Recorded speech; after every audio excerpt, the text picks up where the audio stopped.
கடந்த திங்கட்கிழமை மாலையில் சுங்காய்க்லெங் ஆற்றின் சலமோ பாலத்தின் கீழ் நின்று கொண்டிருந்த போது திடீரென்று கரை புரண்டோடிய வெள்ளத்தில் அடித்து செல்லப்பட்டதாக நம்பப்படும் 34 வயது கட்டுமான மேலாளர் கே சுரேஷை தேடும் பணி இன்று 3வது நாளாக மேற்கொள்ளப்பட்டது.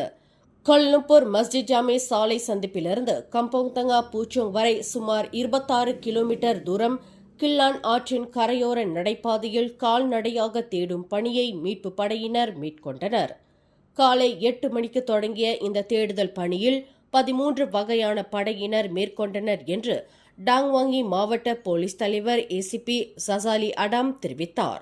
அரச மலேசிய போலீஸ் படையைச் சேர்ந்த 120 வீரர்கள், தீயணைப்பு மீட்பு படையைச் சேர்ந்த 60 வீரர்கள் மற்றும் கோலாலம்பூர் மாநகர்மன்ற பணியாளர்கள், வடிகால் நீர்ப்பாசன இலாகா பணியாளர்கள் என சுமார் 200 பேர் நீரில் அடித்துச் செல்லப்பட்ட சுரேஷை தேடும் பணியில் ஈடுபட்டனர் என்று ஏசிபி சசாலி அடாம் குறிப்பிட்டார். ரவாங்கைச் சேர்ந்த அந்த கட்டுமான மேலாளர் பற்றி இதுவரையில் எந்த ஒரு துப்பும் கிடைக்கவில்லை என்று குறிப்பிட்ட அவர் மீட்பு பணி நாளை வெள்ளிக்கிழமை தொடரும் என்றார்.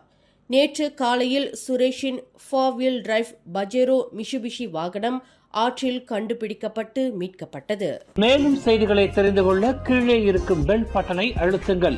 உங்கள் மகிழ்ச்சியை வெளிப்படுத்த லைக் மற்றும் ஷேர் செய்யுங்கள். தொடர்ந்து திசைகளோடு இணைந்திருக்க சப்ஸ்கிரைப் செய்யுங்கள்.